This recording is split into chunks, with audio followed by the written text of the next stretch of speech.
Maria Bartiromo on Fox News is the epitome of the Trump brown-noser, but she got Trump to admit he sometimes proposes random policies just to get a reaction with no plan whatsoever of implementing those policies. What a surprise, Maria. Here is Trump asked about his idea of a 200% tariff, and Trump says, whatever, 100, 200, 500%. I don't care. Your thinking is the threat of a 200% tariff will stop them from taking the car. So you won't actually have to do it, so you're not going to actually push prices higher. I never until now I said 200. I'm using that just as a figure. But you say 200 a lot. Oh, I'll say 100, 200, I'll say 500. I don't care. They're not going to bring cars into this country from Mexico. Trump is saying, I will say whatever just to scare them. And the problem with this is, while some MAGAs will say, I like that. He's unpredictable. You never know what he's going to do. It keeps our adversaries or even our allies on their toes because they never know what Trump's going to do.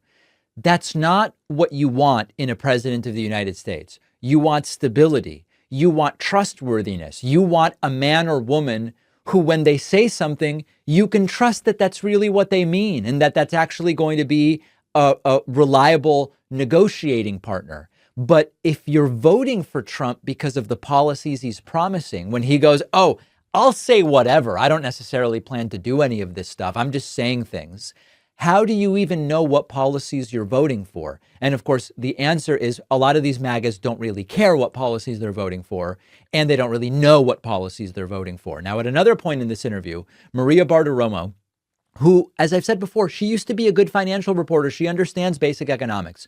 She points out, if you put this tariff on products, the prices will go up for here in the United States. And Trump goes, no, they won't. But what about the criticism, and the Journal has done this as well, that if you do put something like a 200% tariff on a product, that it's only going to mean higher prices for consumers? It's not. No, it doesn't mean that. It's got to be passed on somehow. She points out, she knows enough to know how it works.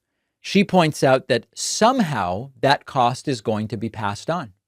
And Trump's like, no, it's not. It's just not. It's not going to be passed on. Well, guess I never thought about it that way. Trump also told Maria Bartiromo during this interview this line about the enemy from within, and that you might even need the National Guard to put down protests from those with different views to Trump. Let's remember, you've got 50,000 Chinese nationals in this country in the last couple of years. Yeah. You've got people on the terrorist watch list, 350 in the last couple of years. You've got, like you said, 13,000 murderers and 15,000 rapists. Right. What are you expecting? Joe Biden said he doesn't think it's going to be a peaceful election day. Well, he doesn't have any idea what's happening in North Carolina. He spends most of his day sleeping. I think the bigger problem is the enemy from within. Not even the people that have come in and destroying our country. By the way, totally destroying our country. The towns, the villages, they're being inundated. But I don't think they're the problem in terms of election day. I think the bigger problem are the people from within. We have some very bad people. We have some sick people, radical left lunatics. And I think they're and it should be very easily handled by, if necessary, by National Guard, or if really necessary, by the military. Trump is talking about deploying the military against American citizens domestically, depending on their political views. That should be a red alert headline.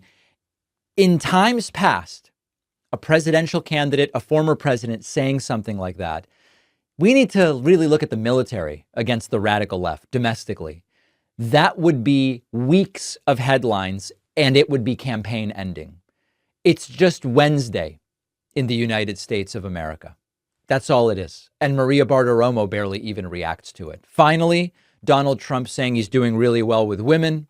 He's not doing really well with women. I also think I'm doing really good with women, because women want protection. They want... It's about security. They want security. They don't want to have migrants coming into their backyard. Right. Trump is not doing well with women. And in fact, Donald Trump is suffering one of the most lopsided gender gaps against him that we are seeing when it comes to women voters. And Maria Bartiromo just goes, security, security, security. As soon as you get off of anything even remotely economic, Maria Bartiromo goes down a conspiracy spiral. Bonkers stuff. But this guy could win. Don't kill the messenger. This guy could win. On the bonus show today, we are going to break down J.D. Vance's claim that his mom finally got health care under Trump. It happens to have been Obamacare that got her health care. Kind of a funny little story. We will also discuss the new controversy over FBI crime statistics, revisions to 2022 data, new 2024 data. All of it will be on the bonus show. And finally, Elon Musk, who said we need Twitter as a neutral space for whatever, has now dumped $75 million into Donald Trump's campaign through his America PAC to try to put Trump back in the White House.